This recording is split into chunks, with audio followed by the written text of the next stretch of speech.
1943-cü ilin noyabrın 28-dən dekabrın 1-ədək İranın paytaxtında müharibədən sonraki Avropanın strukturunu müzakirə etmək üçün Böyük Üçlük SSR, Böyük Britaniya və ABŞ liderlərinin zirvə görüşü keçirilib. Konferans çox məxfi şəkildə hazırlansa da, Almanlar bu barədə hələ oktyabr ayından xəbər tutublar.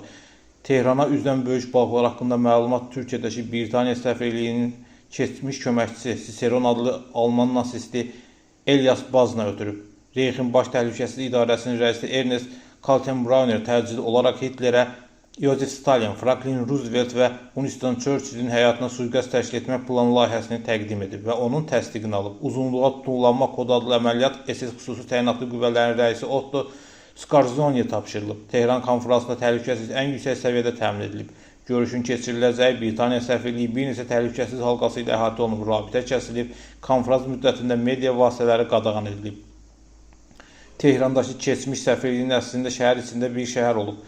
11 hektar ərazidə park, otel, diplomatik yaşayış məntəqələri, nümayəndəlik kompleksi yerləşib. Stalin, Roosevelt və Churchill Almaniyanın bölünməsini məhz burada müzakirə ediblər. Tehrandakı Almaniya agentləri tərəfindən təklif edilən ilk plan məzarın içində tunel qazılaraq erməni qəbristanlığından Sovet səfirliyinə sızmaq və sonra tuneldən təxribatçıları keçirmək olub. Almanların qəbristanlıqda öz agenti işləyib, xüsusi olaraq qəbir qazan kimi işə götürülən Franz Meyer, o saqqallı boyanmış qoca erməni qılığına girib. Lakin Meyer tezliklə Sovet kəşfiyyatı tərəfindən tutulub və Berlində tunel qazmaq ideyası rədd edilib.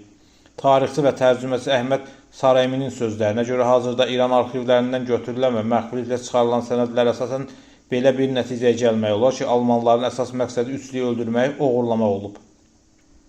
Kaltenbrunnerin fikrincə Stalin, Roosevelt və Churchillin öldürülməsi müharibəni dayandıra bilməzdi. Lakin liderlərin Alman əsirliyində saxlanılması anti-Hitler koalisiyası ölkələrin əhalisi arasında şok yarada, cəbhədə qarışıqlığa və xaosa səbəb olardı. Tehrandakı SS təxribatçıların məqsədi məhz bu idi.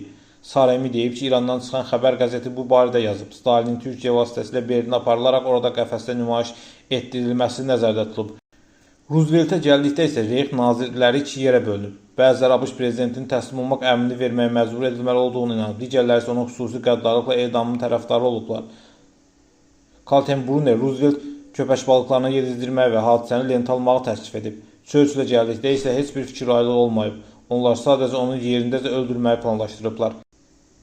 Əməliyyatlara gəlincə 22-27 noyabr tarixləri arasında Qum və Qəzvin arasında atılan 14 SS paraşütçüsü saxlanılıb. Digər nasistlər tərəfindən çoxlu sayda rəqabətli təklif alıb.